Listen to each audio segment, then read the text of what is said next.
Carl Gustav Jung was one of psychology's pioneering figures of the 20th century.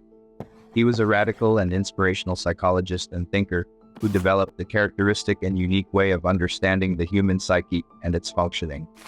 Certain of Jung's concepts and terms have entered into everyday language, such as introversion and extroversion, complex and archetype.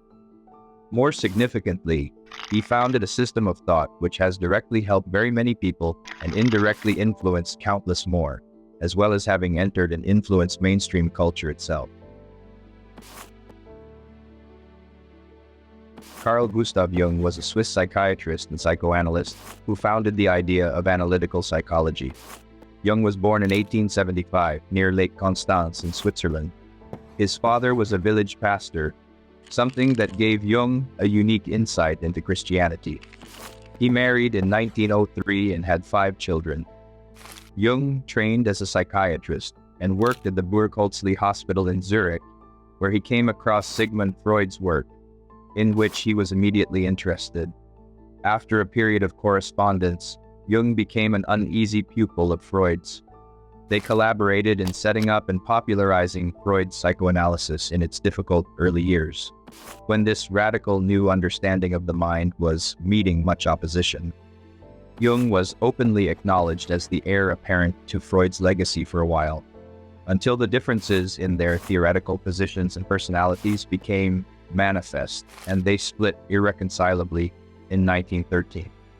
This split capitulated Jung into a personal but ultimately creative crisis, and he emerged from this period of self-exploration and discovery, having developed the concepts that were to become the cornerstones of analytical psychology.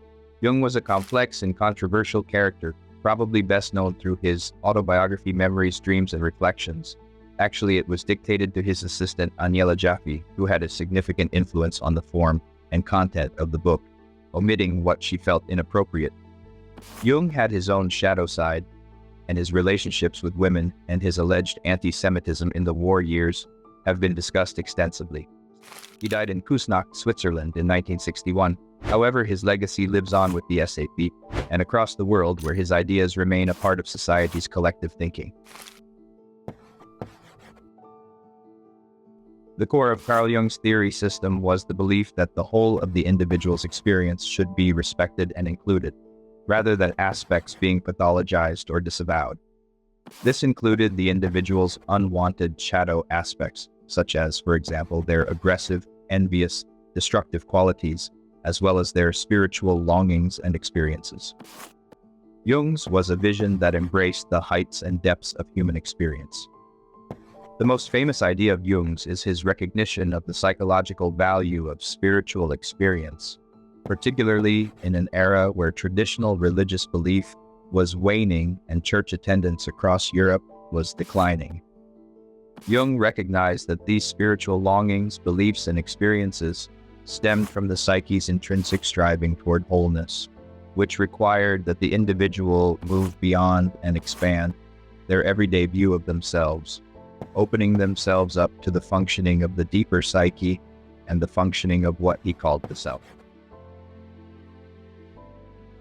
Jung argued that we each need to be attendant to this self, to listen to it and take heed of it, which is experienced as beyond the individual themselves. Jung believed that in following the lead of the self in this way, we are put in touch with and can integrate further parts of the personality. He called this process individuation. Jung's interest in spiritual experience has sometimes led to a charge of Jung's vision being essentially a mystical one. Whilst Jung's understanding would certainly embrace mystical experience, as he would want to be inclusive of all human experience, he was essentially interested in describing a practical psychology which properly addressed the range of experiences and difficulties of the people he met, both inside and outside his consulting room. Jung called this practical psychology, analytical psychology, and it is sometimes also known as Jungian psychotherapy or analysis. He also had significant insights in regard to the working of the analytic relationship, drawing on medieval alchemical texts as a metaphor, and discussing the way in which analyst and analysan the person in analysis, mutually influence the other. He coined the term the conjunctio, amongst others, to describe elements of this process. Jung also made other contributions to the study of religion, to philosophy, and to theoretical physics, amongst other fields.